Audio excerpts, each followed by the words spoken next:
Lhasa's unique geographical location seems to have foreshadowed its inevitable destiny as a sacred site. Nestled in a valley on the north bank of the Lhasa River, a tributary of the Yarlung-Zangwa River, it is nestled amidst towering mountains rising over 5,000 meters in elevation. To the east lies the majestic Wangxiu Mountain. To the south, the steep Gangbala Mountain. To the west, the rolling Tsushui Mountain. And to the north, the majestic Nyankantangla Mountain, forming a natural barrier encompassing the mountains and the water. This topography effectively shields the city from the harsh cold winds while allowing warm, moist air from the Indian Ocean to converge, creating a unique microclimate. With over 3,000 hours of sunshine annually, Lhasa has earned the nickname Sunshine City. Tibetan ancestors firmly believed that this auspicious site was a gift from the gods. When Songtsen Gampo decided to establish the capital of the Tubo Empire here, he specially invited Princess Wenqing to use the 8 trigrams to calculate the location. They ultimately determined that the site was the heart of a reclining Rakshasa woman, and that a temple must be built to suppress it in order to ensure the longevity of the dynasty. The towering Patala Palace imbues this sacred city with concrete symbolic significance.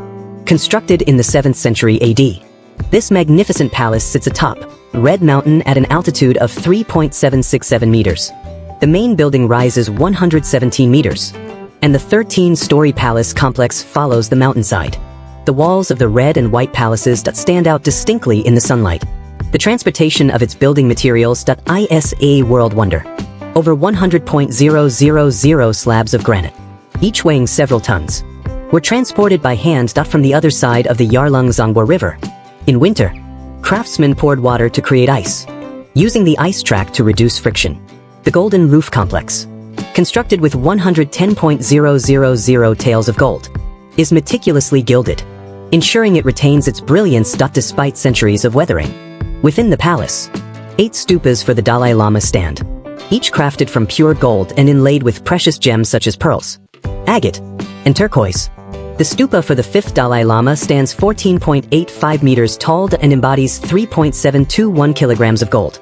From the Lhasa River Valley, the Patala Palace towers over the city like a giant, its red walls and golden roofs against the backdrop of blue sky and white clouds, emanating an awe-inspiring aura of sacredness.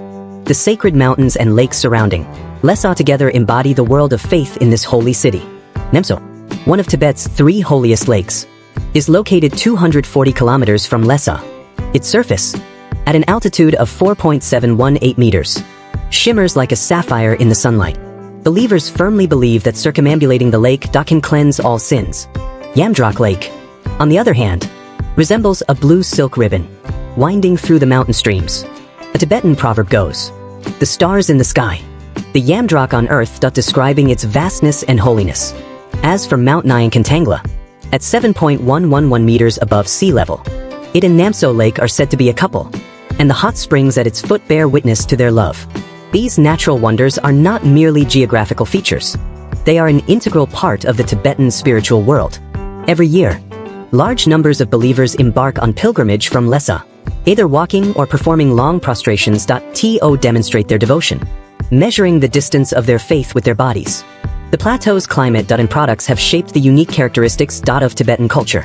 The large temperature swings between day and night and the thin oxygen content have enabled Tibetans to develop a set of life-saving wisdom adapted to plateau life. Thick Tibetan robes provide protection from the sun and heat during the day, and double as blankets for warmth at night. Butter tea protects against the cold and effectively alleviates altitude sickness. Sampa, made from highland barley, is durable and portable, making it an ideal source of energy for long journeys.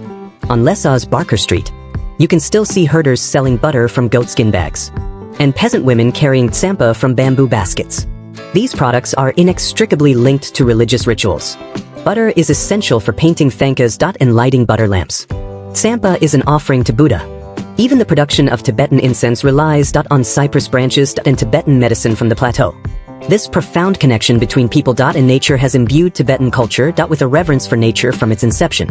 The curl of incense rising from the Jokhang temple is like the ever-beating pulse of the holy city. This temple, built by Songtsen Gampo for his marriage to Princess Wenqing, may not rival the Patala Palace in scale, but its enshrinement of a life-size, 12-year-old statue of Sakyamuni Buddha holds an irreplaceable sacred place in the hearts of Tibetan Buddhists. From dawn to dusk, the square in front of the temple is bustling with believers performing long prostrations. Dressed in traditional Tibetan robes, they raise their hands above their heads in a gesture of prayer.